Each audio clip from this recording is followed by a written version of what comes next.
Harold é sem dúvida um personagem muito bem escrito. Seu ideal de paz é gigantesco, tão grande quanto ele. Seu sonho era simples, ver Elbaf e os gigantes sendo aceitos pelo resto do mundo. Mas esse mesmo ideal o cegou para riscos que estavam bem diante dos seus olhos.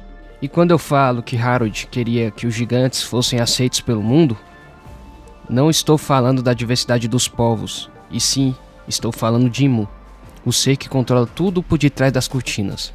No capítulo 1162, quando Imu surge em God Valley, Shebek o descreve como o próprio mundo. E é aqui que tudo pesa. Shebek era amigo íntimo de Harold. Ele alertou o rei várias vezes sobre as vísceras do governo mundial.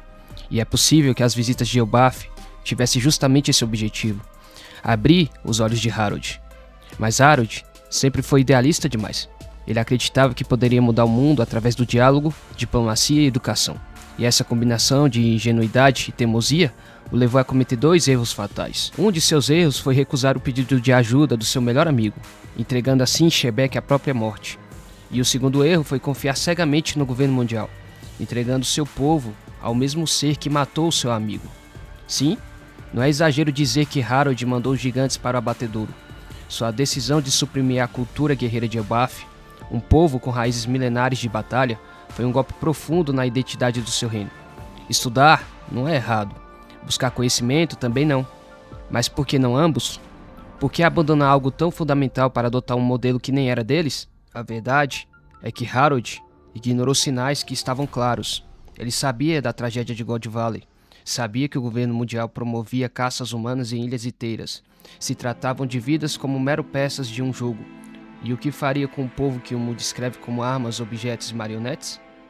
Harold quis que o mundo aceitasse seu povo, mas aceitação não é submissão, e quando você implora para ser aceito, você não é visto como igual, é visto como inferior, e Imu nunca respeitaria alguém disposto a se curvar. Se Elbaf acabar nas mãos de Imu, se não for salvo por Luffy e o Chapéu de Palha, a culpa não será apenas do destino, será do rei que acreditou que boas intenções seriam suficientes para mudar a natureza de monstros. Harold não é um rei ruim, não é um gigante ruim, é apenas alguém que colocou fé demais em um mundo que nunca o viu como igual.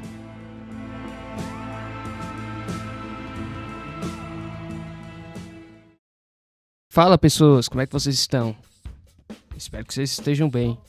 Então, lendo o mangá de One Piece, aí depois da morte do Shebek, eu vi o Harold ali se ajoelhando pro governo mundial, a cena ali que ele tira o chifre dele e implora meio que pro governo mundial aceitarem os gigantes. Isso ali, de certa forma, me deu uma certa revolta, sabe? Porque a gente tem diálogos no mangá do Harold conversando com o Shebek, e o Shebek alertando o cara sobre o governo mundial. E ele simplesmente cagou pra tudo aquilo que o Shebek tinha dito. E, tipo, literalmente ele tá entregando o povo dele pro mesmo cara que matou o amigo dele. Então, tipo assim, por mais que o Harold seja um personagem bom, seja um bom rei, não há como negar, não tem como não ficar revoltado com isso, cara. Com essa atitude dele, de certa forma, conivente, leniente. Não tem como, cara. E no mais, é isso. Eu só queria... Esse é um vídeo de opinião, né? Mais descontraído. E mais curtir também. E no mais, é isso. Me fala aí a opinião de vocês. O que vocês acham do Harold? Se vocês acompanham o Piece, deixa aí se vocês acompanham o Piece, tem intenção, tá? E no mais, é isso. Falou. Até mais. No próximo vídeo a gente se fala mais. Então é isso. Falou.